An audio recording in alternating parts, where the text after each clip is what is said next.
আসন্ন জাতীয় সংসদ নির্বাচনকে সামনে রেখে ফেনী জেলার 3টি আসনে প্রার্থী চূড়ান্ত করেছে বাংলাদেশ জামায়াত ইসলামী। প্রবাসে যারা আমাদের দেশবাসী আছেন তাদের প্রত্যেককে এই তালিকার অন্তর্ভুক্ত করতে হবে। তাদেরকে রিমিটেন্স যোদ্ধা বলবো আর ভোটের অধিকার দিব না, এটা তাদের সাথে বেইমানির সমান, এটা করা যাবে না।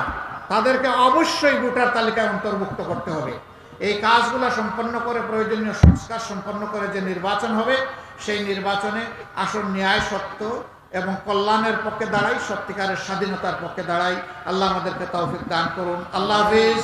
বাংলাদেশ জিন্দাবাদ। বাংলাদেশ জামাতে ইসলামী জিন্দাবাদ। জামায়াতের নীতি নির্ধারণকারী বৈঠকে এই বিষয়ে চূড়ান্ত হয়েছে।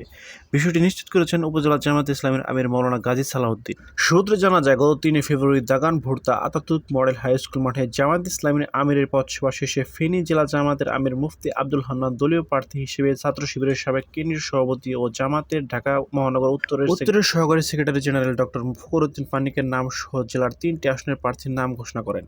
ফেনীর 3টি আসনে জামায়াতের মনোনীত প্রার্থীরা হলেন: ফেনী 1 আসনে প্রার্থী হিসেবে মনোনীত হয়েছেন কেন্দ্রীয় মজলিসের শুরা সদস্য অ্যাডভোকেট এস.এম. কামাল উদ্দিন। ফেনী 2 আসনে প্রার্থী হিসেবে মনোনয়ন পেয়েছেন কেন্দ্রীয় মজলিসের শুরা সদস্য অধ্যাপক লিয়াকত আলী ভূঁইয়া। এবং ফেনী 3 আসনে প্রার্থী হিসেবে মনোনয়ন পেয়েছেন ছাত্র শিবিরের সাবেক কেন্দ্রীয় সভাপতি ও জামায়াতের ঢাকা মহানগর উত্তরের সহকারী সেক্রেটারি জেনারেল ডক্টর ফখরুদ্দিন মানিক।